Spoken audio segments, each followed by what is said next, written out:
Yo, good day, good afternoon, good evening from wherever it is you're tuning in. This is another beautiful Sunday with the Orientation Podcast.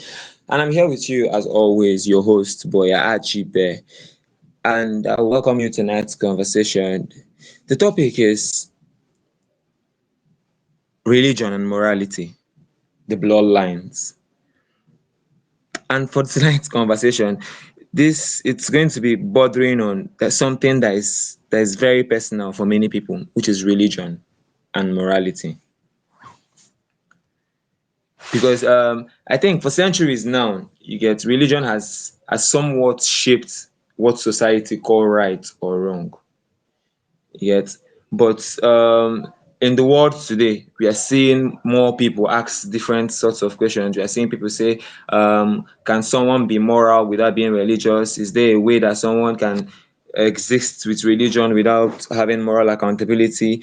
Now, this is what brings us to tonight's conversation, where we are exploring religion and morality, the bloodlines, those lines that are no longer visible, those lines where people ask the questions, can this exist without this? Is it even possible for there to be religion without morality? Is it even possible for there to be morality without religion? It is difficult conversations like this that we have always on the Orientation Podcast. If you're new here, we talk about things like this every Sunday, live on X, and available on all distribution platforms from the next day. So if you're just tuning in, if you're a new person, I welcome you to the Orientation Podcast. And I'll ask you to sit tight and relax while this conversation unfolds. With me today is my co-host and friend, Omeri Eze. He's someone who I like to have these conversations with because he tends to understand difficult conversations like this, and he tends to be able to give his own unfiltered point of view when it comes to conversations like this. And personally, for me, I Yeah. I don't know if you can hear me. I've been having really bad connection issues. Can you hear me? yeah, I can hear you. I can hear you. All right. Welcome once again to another episode of OT Pod. We are back again with another episode, another topic. This topic is very interesting because everyone grew up with morality being intertwined with religion. But we get to a point where we are confused genuinely. I got to that point. I know many people have gotten to that point. But today we are going to dissect these lines. Where do they mix? Where do they intertwine?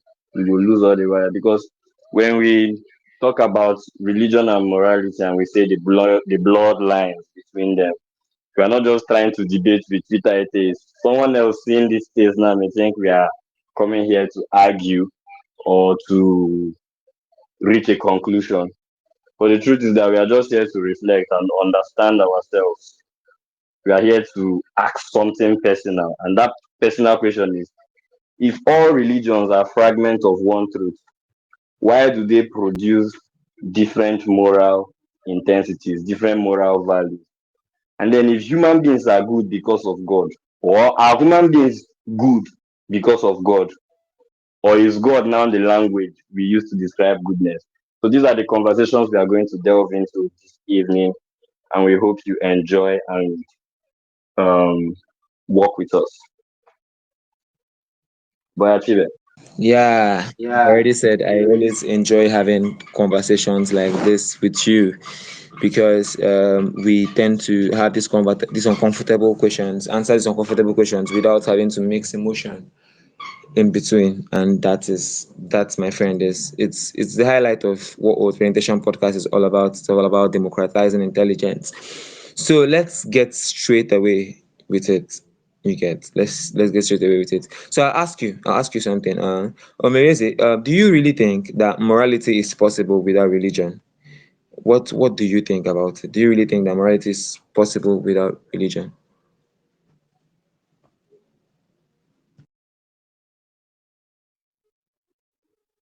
Like I said, yeah,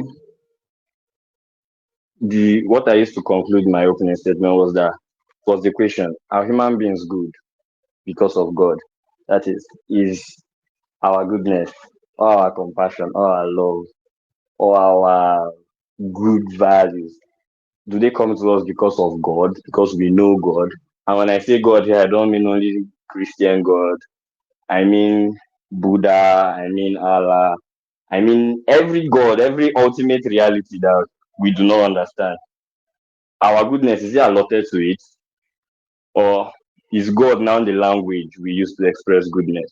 So my mind does not seek to destroy religion or remove morality from religion. But I think morality has existed long before religion.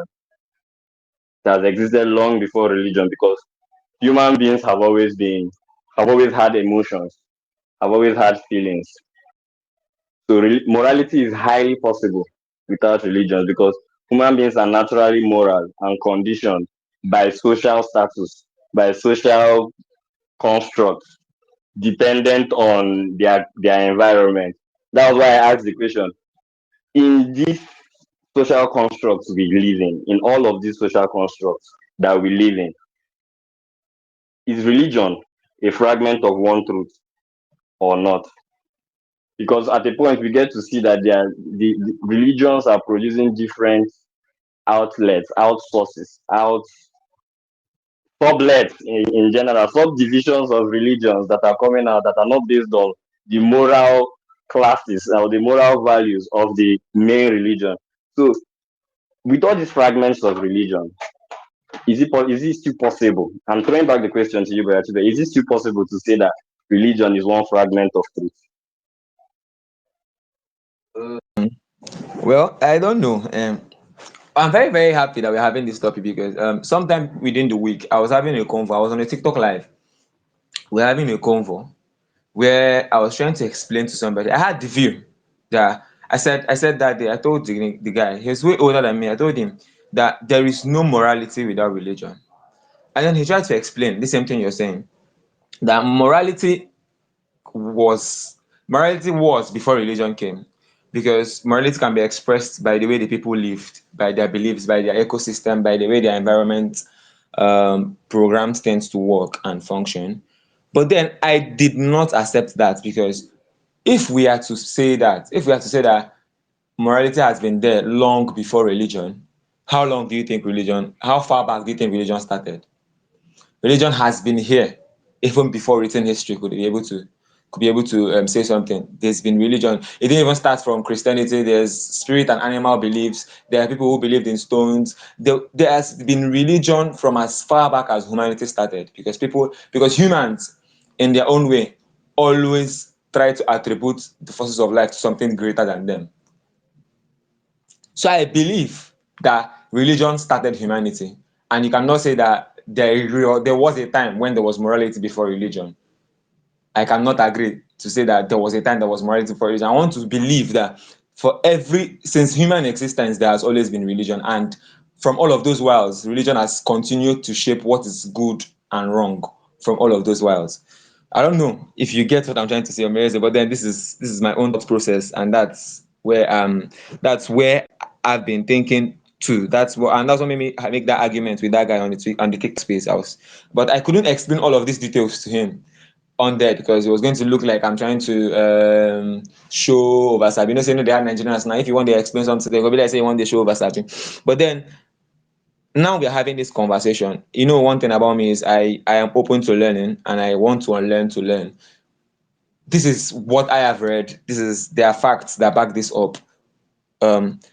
On your own view, what do you think? Because I know for a fact that it's a clear fact that it's unequivocally clear that religion has been dated far back.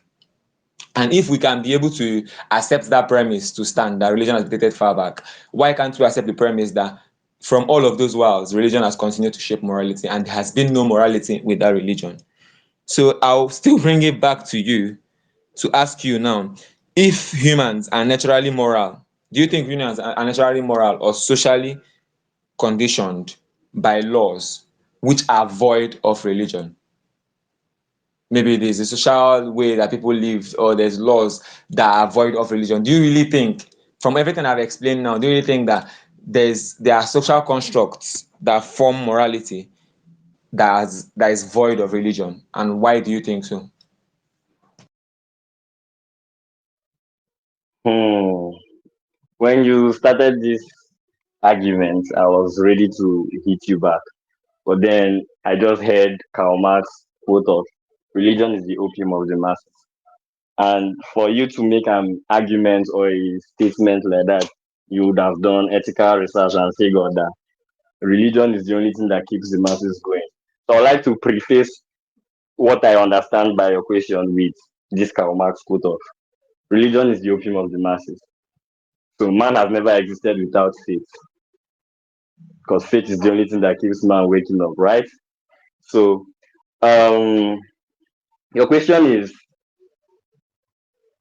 is religion just a codified nature of morality, or rather, is morality a codified nature of religion? That is ethics. It is more of ethics, it's more of the conditioned way of living, that's morality. And religion is the classicus, is what gives it life. Is that what you're asking? That's another thought process to it, but that was not really what I implied. What I was trying to say is, if you don't believe my assertion, do you now suggest that that the human beings created laws that were void of religion in the beginning? Is there a way to explain that human beings just woke up and created laws? How did they differentiate from what was right or wrong? Is it through human conscience? And let me rephrase the question again. Did they differentiate what is right from wrong through human conscience and empathy, or did they resort to a certain faith? Like we already said, that religion is the opium of the masses. That means from time immemorial, humans have always wanted something to feed on. Do you think that it is that religious craving that has since time created a sense of what we now see as right and wrong? I would disagree that it's religion that sets the code for what we decide is right and wrong. As much as you raise the fact that religion has existed from time immemorial, it's still important to figure to note that man found religion. Religion didn't find man. So man existed before religion, no matter how old religion is. And before man found religion, man had emotions, man had feelings, man had empathy, man had a conscience. And that was why man was able to evolve. In my own understanding, this is based on no research. I'm speaking based on my own understanding of life. So religion cannot exist before man. Man had a code. Man had a way he felt when he did things, and he decided, I don't want to do these things because they make me feel this way. Religion now came in my opinion, religion now came in, codified it, made it ethics, made it law, made it have punishments, made it have benefits. Do you understand? They incentivized it, and they created punishments per se for defaulting, for not being moral, for not following the ethics. And a good way to figure this out is the fact that non-religious societies, our peer pressure groups, our political parties, they still have ethics. It's not religious. Nobody is going to go to hellfire if you leave APC and go to PDP. But there are rules on how you live. Nobody is going to go to hellfire for speaking out or insulting the chairman or the president of your faculty association or your village people's club. So do you get, there's still ethics, there's still norms. Man had a way of describing decorum and religion now encapsulated it in God and made it code. I don't know if you understand me. Yeah, I dig what you're saying. Yeah, I dig what you're saying.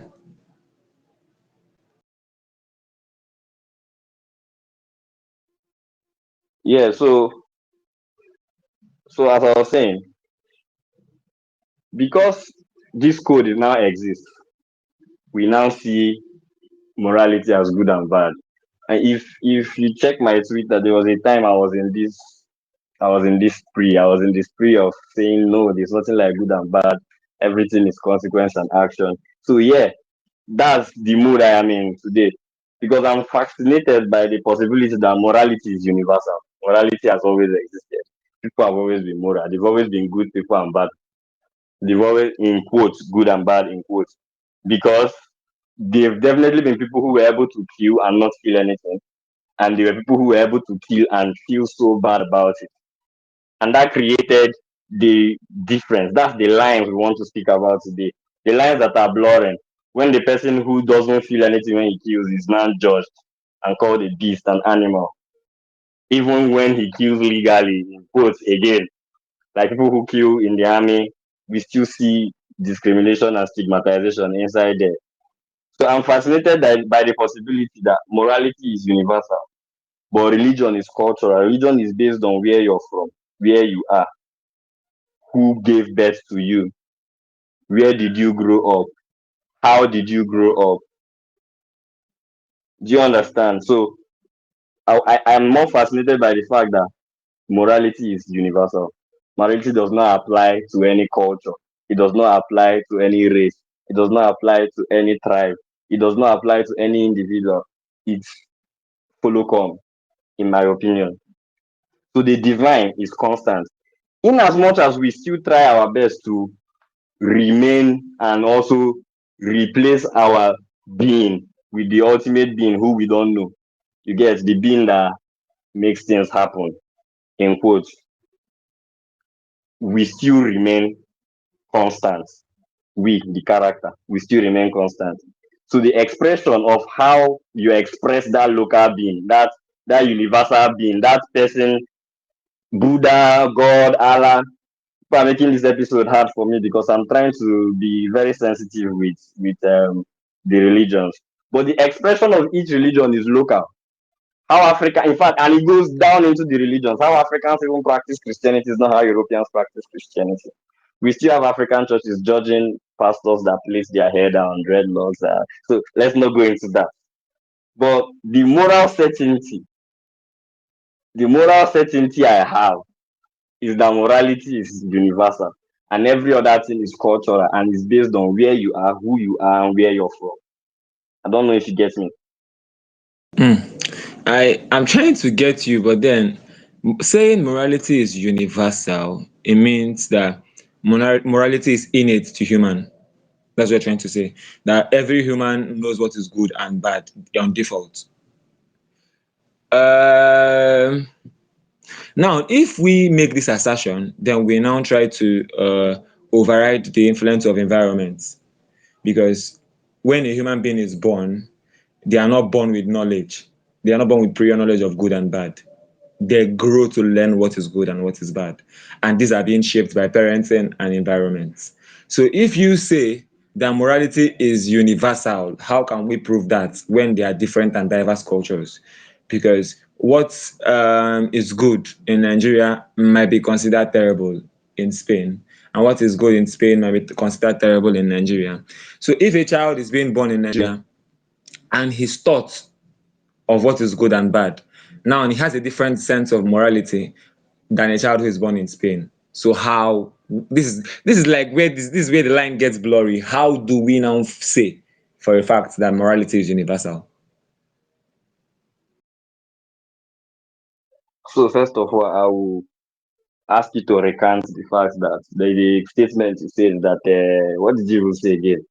That human beings are broken and they come and then they now.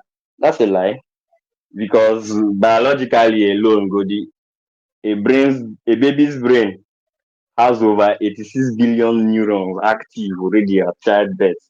And the genetic writing for basic survival, that's breathing, crying, sucking breast, where you learn am from? Where you learn how to cry? Where you learn say if you cry, they go give am attention. If you want to point your hand, if you hold the baby's hand, the baby moves. Why? What does it feel? What? You see, there are questions that you cannot answer. The consciousness might be numb. Let me use the word numb, not empty, not dead. It might be numb, but it came with something. Now, that thing it came with, nothing that baby came with, is what determines if this baby is emotionally aligned to this or that. The conditioning, like you used your hand, your mouth to say, is the fact that the conditioning in Nigeria will be different from the conditioning in London. That's why I say morality is, religion is local. Now, what the person sees as good or bad is dependent on the religion of that person in Africa.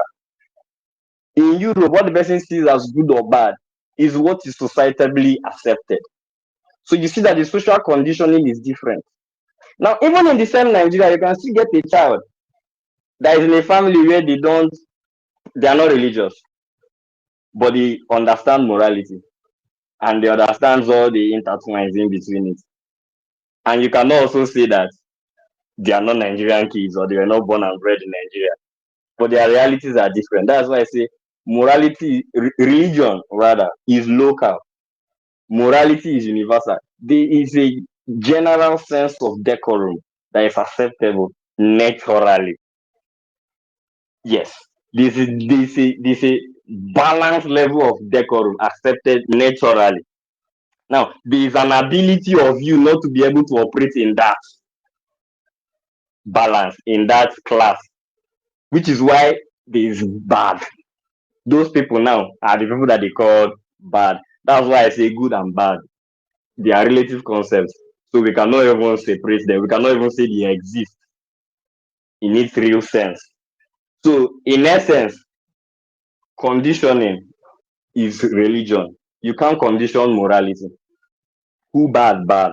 In quotes. Who good, good. You can't change the heart of a man. And the Bible says, out of the abundance of the heart, the mouth speaks.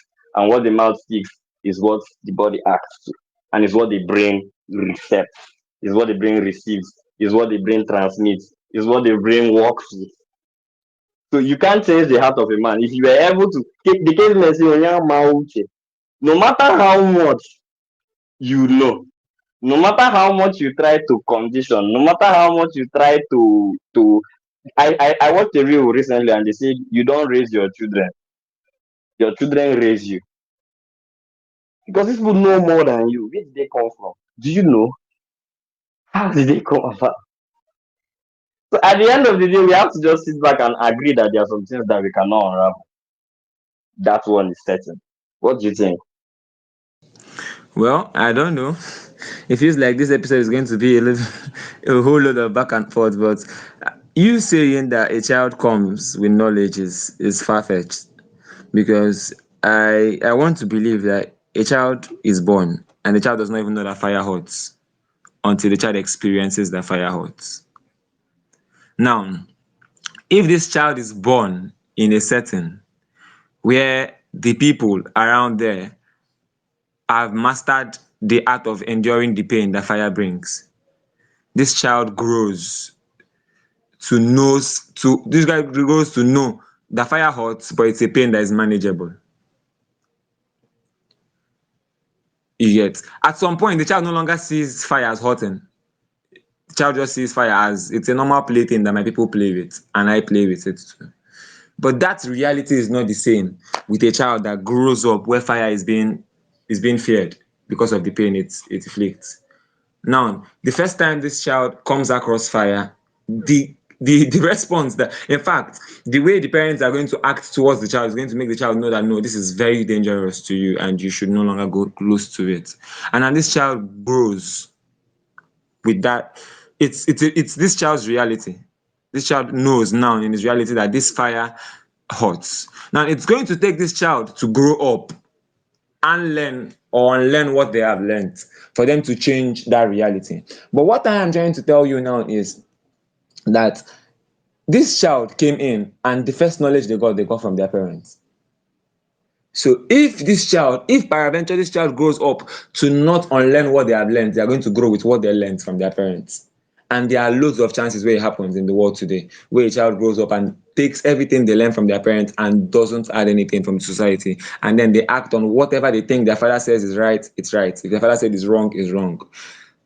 We've seen situations like this, we've seen scenarios like this. And then we still seen children who grow up with whatever their parents have told them, and then they go away to find their own truths and then come back to have their own realities that are different from whatever their parents are saying. What I'm trying to say is we cannot really say that morality, you cannot really say that the world has an acceptable threshold for what is good and what is bad.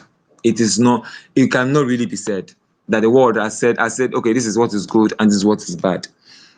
You get, because there are different realities, there are different climates, there are a lot of things change what people perceive to be good and what people perceive to be bad. And that said, we cannot really say that morality is universal. You get, and that is what still brings me back to my initial argument that every bit of morality was formed from religion. Every bit of what we call good and bad emanated from people wanting to answer. When humans started asking questions, religion became their answers. Because like you said, there are questions that cannot be answered. That's what you said. There are questions that cannot be answered. So for these questions that cannot be answered, human beings thought about, let's blame it on something that is supernatural. Let's blame it on something that we cannot explain, since we can no longer have the answers to these things. And in doing that, let us create rules that are going to allow us to be able to live with these supernatural beings that we have created. And that is why I believe that moralities did not just come to place. Human beings did not just wake up to know what is right and wrong. The society shaped what they feel is right and wrong. And it all boils down to what the society believed in, which is religion. So this is what my take is. I don't know. Do you, I think we've gone back and forth on this. Do you still want to say something on this, or do you think we should move on to another segment of this talk? Yeah, I've gotten to the point where I'll say, okay, yes, I agree with you. Small in the sense that I will agree that yeah, morality is personal or individual. In the sense that what you see as code, what you see as ethics, what you see as standard of living is based on what you have experienced as standard of living, what has been passed on to you as standard of living. But I want to still throw this question back to you before we go to the next segment of this conversation. Is Can you hear me? I want to throw this question back to you because it's very important to me. I want to ask: is something good, in quote again, is good? Is something good because God commands it, or does God command things because they are good? Now we are now bordering this on religion. We are bringing it now directly to religion, which is what I'm telling you about, that it's what shapes morality. So if you're asking that is something good because God commands it, or is it good, or does God command it because it is good? Now, if we are to answer this categorically, first there are things that need to be asserted. We need to assert that there is a God, one, and we need to assert that this God has rules of what is good and bad.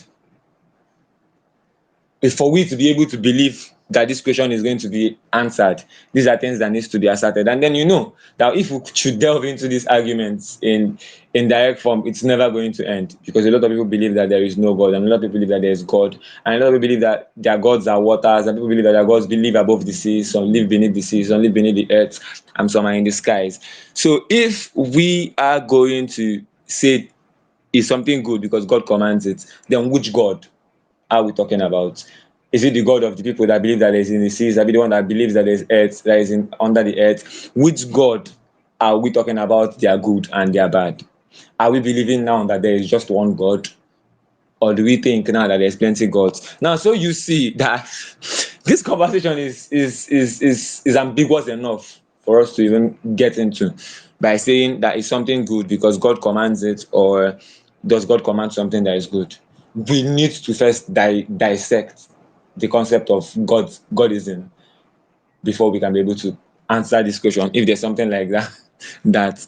So I don't know if that answered your question. If it's yeah.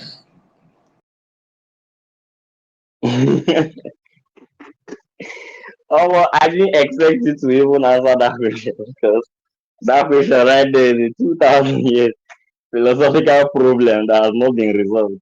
And there's nothing we can do about that because we do not know. And we have and who said that? I think is it Kafka or Socrates? I know because I do not know. So let's go on to the next segment of this conversation. We are quite slowly getting behind schedule. I think that statement was, for all I know nothing.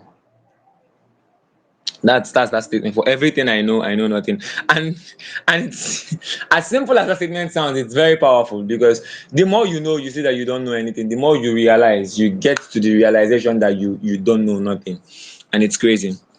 It's crazy. So that said, let's move to the next part of this conversation, which is the bloodlines.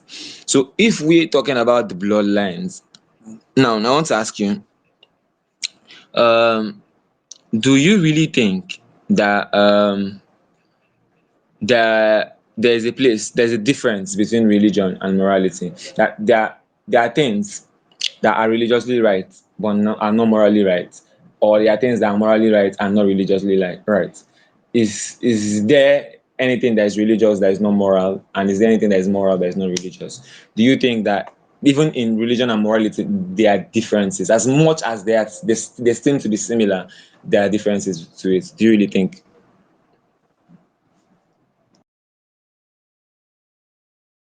So while you were talking, it just hit me. I just philosophized everything you were saying, and it just hit me clearly. Morality is a state of mind. Religion is a way of life in simple terms. So now, so now, there's this Theophilus Sunday song I was just singing as I heard this topic, and I heard that this is the topic we are going to talk on today. I was singing this Theophilus Sunday song. I will follow you. This is a Christian song. I will follow you, not for fear of hell, not for the sake of heaven. I will follow you. So in that song now, he's saying that he's going to be religious. He's going to follow God. He's going to follow Jesus. Not because they've told him that he's going to go to hell if he doesn't follow Jesus. No, because Jesus has promised him in his Bible that he is going to build many mansions for him. He's following Jesus because it is not a way of life. So in these lines that we are talking about, these bloodlines now, I want to throw it back to you. Is religion strengthened by fear, or is morality strengthened by incentives? Now let me rephrase it. Is the fear of punishment, or in bracket hell, strengthening religion and weakening personal responsibility? That is, people tend to make actions, people tend to do things, say things, and blame or shift the responsibility of those actions, those words, those misconceptions on religion. So is it fear that is motivating this, or is it the gain? And how does morality play in? Personally, I think religion has distorted morality. And that's why I say morality is personal. Religion either distorts it or codifies it for you. And I will end again with my first statement. Morality is a state of mind. Now, where you keep yourself, now where you dey morally. That's your tier. In OP, they have tiers: tier 1, tier 2, tier 3. if you never use utility bill, verify and your address and shit, you know if you enter tier 3. It's a state of mind. You cannot pass there unless you break through. So I think morality is a state of mind. What you think is good and what you think is bad is dependent on your state of mind. Meanwhile, religion is a way of life. It may be conditioned, it may be inherited, it may be chosen, but it's a way of life, not a state of mind. And those are the lines in between. uh I don't really like it when you bounce back these questions at me. It's somewhat crazy, but then I have to say something. You asked a question that I really want to give an answer to, and I really wanting to say it. Personally, I believe that hell, quote unquote, is the biggest hell. When we talk about hell now, we bring it down to Christianity and many other religions that believe in hell. When quote unquote, I believe that hell is the biggest is the biggest weapon in the arsenal of religion. In fact, it is what religion borders itself on, because you cannot ask people to live in a certain way without a promise of something good, and will I say, and without you trying to scare them off something terrible. Let me rephrase it. I cannot ask you now to follow me. Let's go. Just follow me now. Let's be going. Let's just be walking. Don't ask me any questions. Follow me. Let's just be walking. It is not possible for me to do that to you unless I hypnotize you. And what hypnosis is all about is when you don't know yourself, and you don't knowing yourself still correlates to me telling you something that you don't want to experience. Now imagine me telling you that there is a place that is as hot as anything in this world, and if you don't live the way I asked you to live, you're going to, when you die, you're going to go there, and then the fire is going to burn you till you, till, in fact, it's going to keep burning you till eternity. Now, as as simple as this statement sounds, do you know what it does to you psychologically and mentally? It psychs you. You don't even know that it psychs you. So for that song that you just sang, that you said the guy was saying he's going to follow Jesus not because of the promise of heaven nor the fear of hell, it's a lie. It's a terrible lie. If he wants to be truthful to himself, he's afraid of hell as shit. Every single person who is religious for the fear of hell. I'm not going to say every single person. Let me not generalize it. Let me say most people who are religious for the fear of hell. As simple as it sounds, it's crazy. It's why most people do what they do. And then you now said something. You said that do people act good because they are afraid of hell or because they want to act good? Now, let me bring it back to what you were saying now. They are the majority of people in this world do what benefits them. That is how humans are being structured. If something is not going to benefit me, I am not going to do it. You get. Now, getting somebody to do what does not benefit them, there is only one thing that can make somebody do what is not going to benefit them: the fear. Like, people don't understand what fear does. Now, something that somebody would naturally not have done, but because you know that they would naturally not have done this, you need to create a certain set of fear in them. That if you don't do this, so I know it's not going to benefit you, but if you don't do this, this is what you're going to suffer. Now, if the person now says, okay, I'm now going to do this now, it's not because of you told me this thing, no, it's just because of I want to do it. Now, do you see now how most of us have become hypocrites? Because we say we are not afraid of hell, but in the end, it is all we are afraid of. It is why we tend to be good. It's why people even go to churches every single day. Left for lots of people, they wouldn't come to church, they wouldn't fellowship, they wouldn't do things, they wouldn't go to mosque, they wouldn't believe in anything. But I already told you, humans naturally are always good at pushing off the blames to things, supernatural forces. Okay, this thing happened. Child, go be my village person, I ain't do me. And you don't even want to ask yourself, did I make any actions that this is the consequence for my actions? No. You always want to push it off to something else, to something supernatural, to something non existent. And in that light, you might say religion has distorted morality because of now there's a promise and then there's a fear of condemnation. So when there is a fear of, I always want to tell people that when someone is afraid of something, in when they are making decisions, then that decisions are not what you cannot say that the decisions that they come to the realization is not is what they would naturally have done, because now there is something in between. There's something that they are afraid of, and now when there's a promise to something, you cannot say that it does not affect decision making. It affects decision making. Now let me explain it in another term that is not religious in nature. Now let's say you tell a child that if you come to school within 7 to 8 a.m. every single day for 1 week, I'm going to give you 100,000 naira. Now, this child needs 100,000 naira. You are well aware that this is what this child needs, 100,000 naira, and you use it to make a promise for that child. And then the next day, you see the child coming to school by 7. The child will naturally come to school by 10. They start coming to school by 7. They repeat it for the next day, repeat it for the third day. Do you think that the promise did not have an effect on the punctuality or the change of character on this child?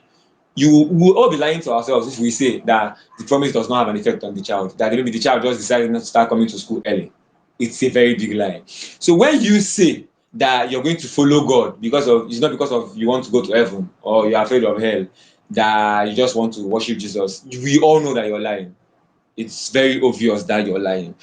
So that said, that said, we can want to blame, we might want to blame the religion for distorting what is good and bad, in the sense of because of the promise and the fear of condemnation. But I still want to say that we still brings me back to what I already said in the beginning, that it is religion that shapes all of these things, whether we want to believe it or not.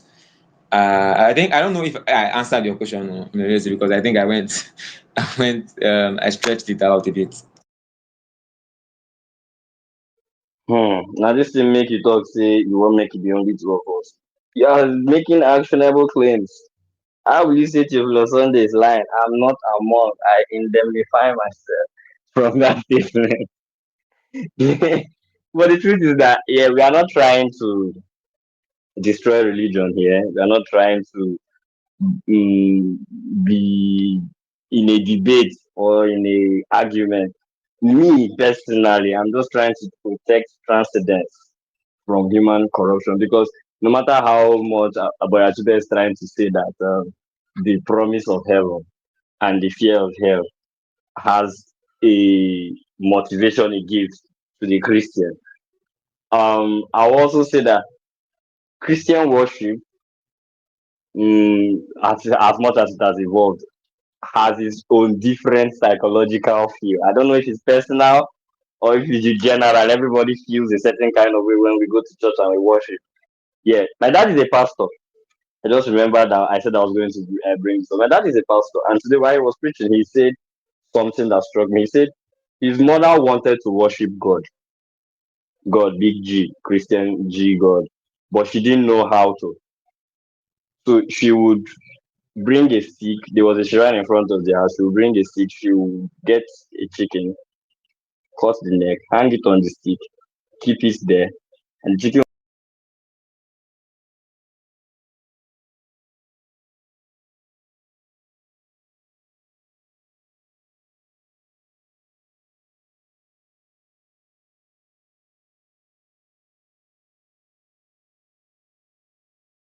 was sacrificed as a reminder of her transaction, of her contract with her chief, to protect her, to make sure she doesn't starve. So I think that morality and religion, the distortion of morality by religion is too individual. Because if you take it down again to Buddhism, morality is not about good or bad, and there's no incentive or punishment.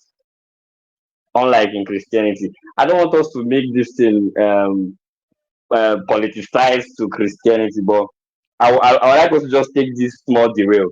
In Buddhism, morality centers on reducing suffering. That is, it centers on alleviating the pain of your neighbor. It's not about whether what you're doing is good or not. Even if alleviating the pain of your neighbor means shooting him so that he die because he's in pain, that's moral of you. That's you're a hero in Buddhism. In Buddhism, morality focuses on compassion, awareness, that's emotional intelligence, knowing what this person wants and being able to do it. That's being moral. Is not being a good man, in quotes. There is no divine punishment. There is no benefit. It's just based on reduce the pain in the world. And when you look at Buddhists, when you look at monks, they are the most peaceful people. From their face alone. You see peace. From the environment, you see the monasteries, you see how peaceful and quiet it is.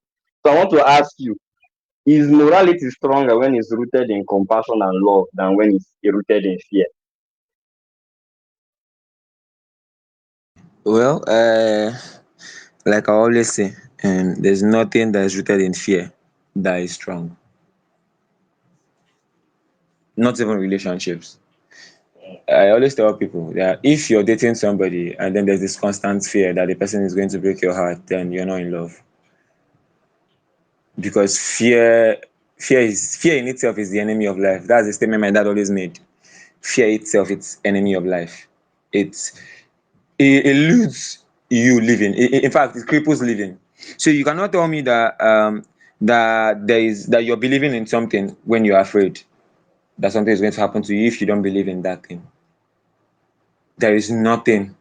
There is nothing like being in fact, you cannot tell me that's why you're in a religion that you are afraid because of consequences. You're sad something that you have. I'm not saying that something does not have consequence. Everything, of course, has a consequence for it.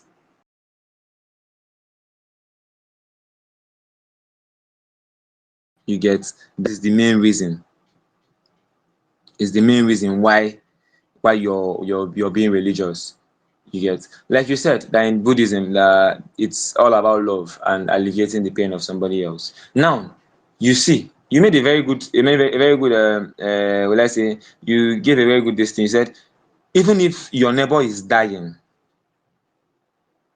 and then the pain is too much and the death is going to take them maybe like 7 hours and you have a gun and you have to shoot them for them to die at the spot, thereby relieving them of the pain that they would have suffered for the remaining 7 8 hours, you have done something that is morally right. And then, whereas in other religions, they will say, "Thou shalt not kill." If you like, make the person one kill yourself. No, allow the person make you kill you, make you no kill him. Now you see now that that now morality takes a dive out of it. It changes. It changes, and that's why I always tell people that religion affects morality a whole lot than people accept that it does. Now, I hope I've answered you, but I want to also paint this thing. I think this is what will end. Let me paint this scenario. The conversation we're having in the TikTok live was bordered on sex. This is how I said it was bordered on sex. The guy made a statement. He said that same-sex marriage is legal, but is immorally right? And then I asked him, what is morally right and wrong? What is our threshold for what is morally right and wrong? For you to say that same-sex marriage is not right, but it is wrong. And I said, in our society, don't we know that a man having sex with another man is wrong? And I said, in that same society, who sets these rules? And I said, you don't even need to set the rules. That is something that you just know. And then when an argument starts moving this way, I just know that it's going to get emotional at some point. Because when I started saying that I'm just doing logic and facts, that he does not want to argue with me with logic and fact, that everybody that is doing logic and fact, they are very, very, very, very terrible people. That this one, that one. I told him no. Let's bring this thing back. If you say same-sex marriage is not moral, is morally wrong, why do you say it's morally wrong? If can you prove that it's morally wrong without bringing religion into it?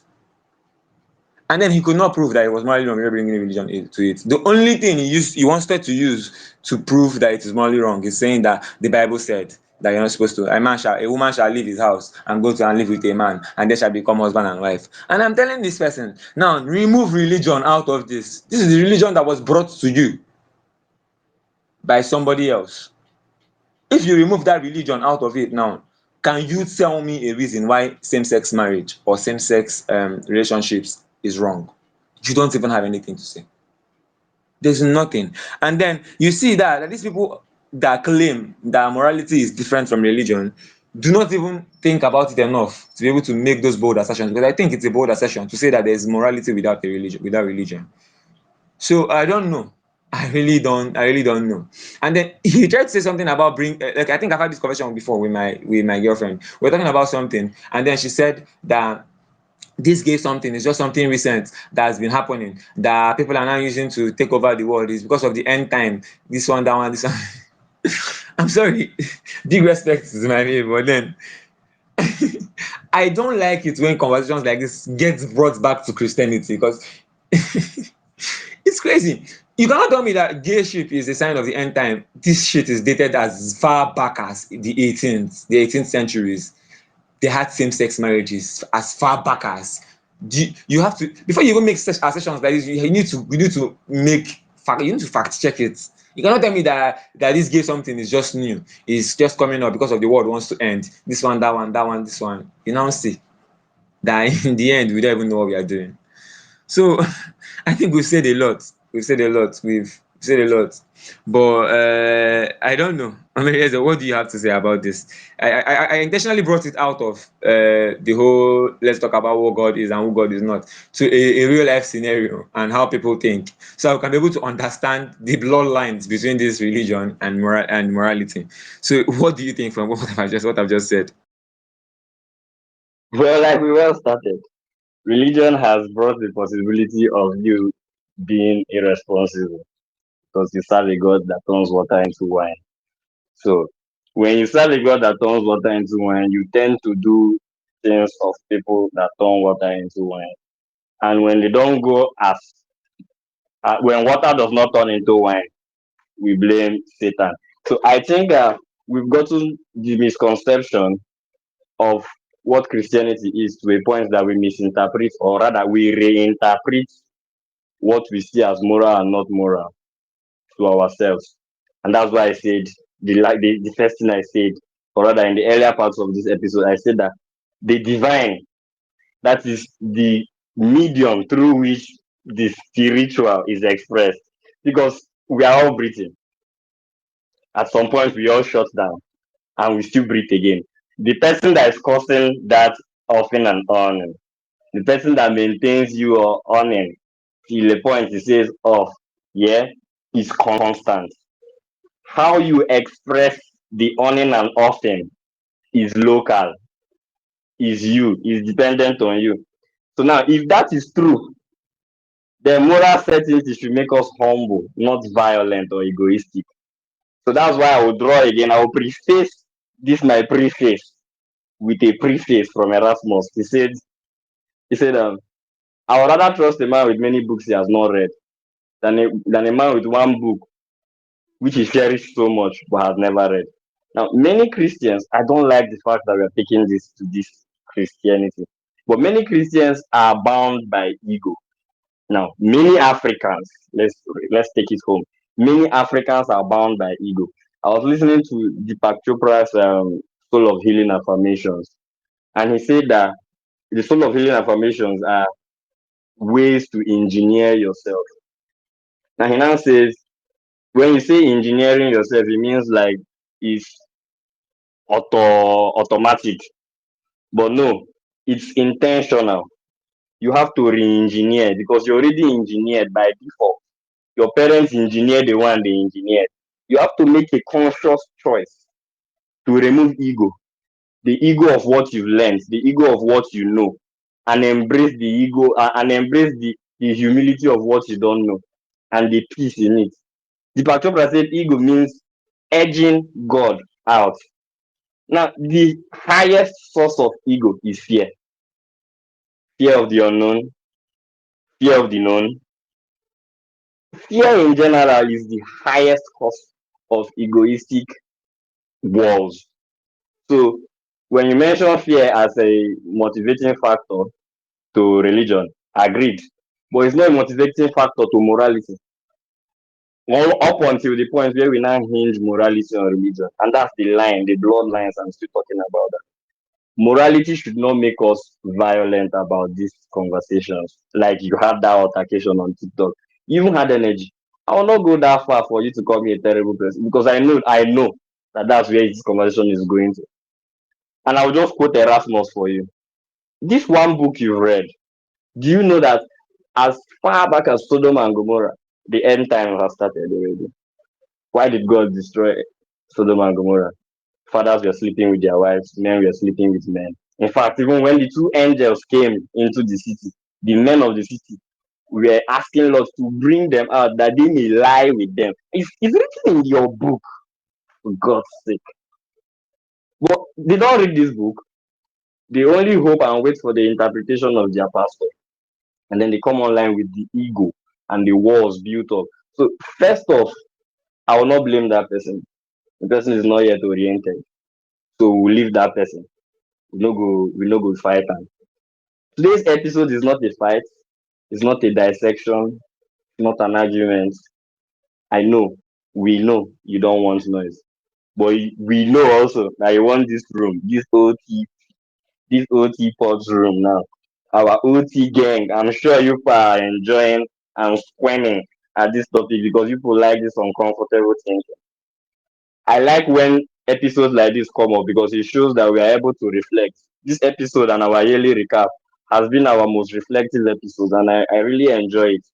But finally, because we are already past our time here, I would like to just conclude with the fact that religion create, may not necessarily be what created morality.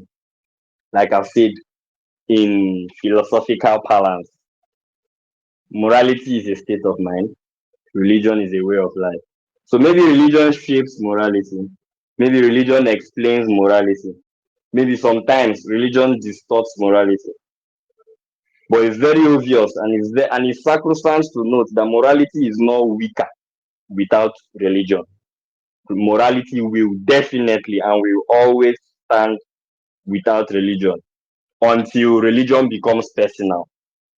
So finally, Boyachibe, I would like to ask you, Boyachibe, are you moral because you believe, or do you believe because you value morality? Well, like I already said, invariably, what I know now as right and wrong has been facilitated by what I was taught to be right and wrong when I was growing up. So it is even if now I might have grown up to think for myself and believe what I think is true, it doesn't still change the fact that I started knowing what is right and wrong from a certain perspective. You get. So my morality is based off of that perspective that I started knowing right and wrong from. You get. Because as much as I have learned now, I still choose to live by that same standards that were set for me by my parents. I know a lot of people would not choose to live by those standards when they get to get knowledge for themselves, but then I still chose to live by it because I've weighed I've weighed it I've weighed it a fact, and I believe that the way I think and the way I live life is something that I appreciate and is something that resonates with me and something that I am at peace with. You get. And I believe that that's the main aim of good and bad. Are you going to be at peace with whatever decision you're going to make? In the end, if you kill somebody today, are you going to be at peace with it? If you're going to be at peace with it, then it's good to you. It's good for you. You just have to face the legal punishment that comes with it. But if and I believe that when you are at peace with a decision, even if there's a legal punishment, you don't even care because in your heart you are at peace. So that said, it's all about you doing something that you are at peace with. Do not get coerced into believing something that you do and you grudgingly do it. Imagine they wake you up to go to church. You wake up and you're so pissed. Sunday again, and I'm going to this church. I don't even want to go to this church. It's Friday and it's time for prayers for in the mosque. And Friday. Why can't this Friday just pass? You get. If you're not going to be at peace with whatever you're doing, whether it's religion or your actions being good or bad, then don't do it. And it all boils down to what we always say here: find yourself. And in finding yourself, every other thing finds you. And with that said, I think we have come to the end of this amazing episode of the Orientation Podcast. Like always, it was breathtaking. I'm still speechless at the lot of ideas that has been shared, and I believe that when you're listening to this, I want you to listen to it with an open mind and just get to. I'm not telling you to like take what we are saying for the surface level. I'm telling you to understand what we are saying and think for yourself. These people said this. These people said that. What knowledges are available online? What can I make out of these things? You put two and two together, and then you get your answers. I'm someone who believes in creating answers for myself and not just speaking what someone says is the answer, because when creating that answer, that's where the satisfaction comes from, because you have now felt that you sought out for the answer yourself and you didn't just pick what someone believes to be true to be true. And while saying that, I'll leave you all with mantra: stay oriented, gang. And while staying oriented, I want you to all know that you're the reason why we come here every Saturday. You're the reason why we come here every Sunday, sorry. And we love you. And as long as you keep streaming with us, we'll always be here with you to have these conversations. So see you some other time, Sunday. See you same time, Sunday, 7 p.m. next week, while we have the next uncomfortable conversation. But up till then, I want you to enjoy this episode as I'm signing out. Thank you, my co-host Emereze, for this wonderful conversation. Thank you to everybody who's listened online and people who are going to stream. Bye for now.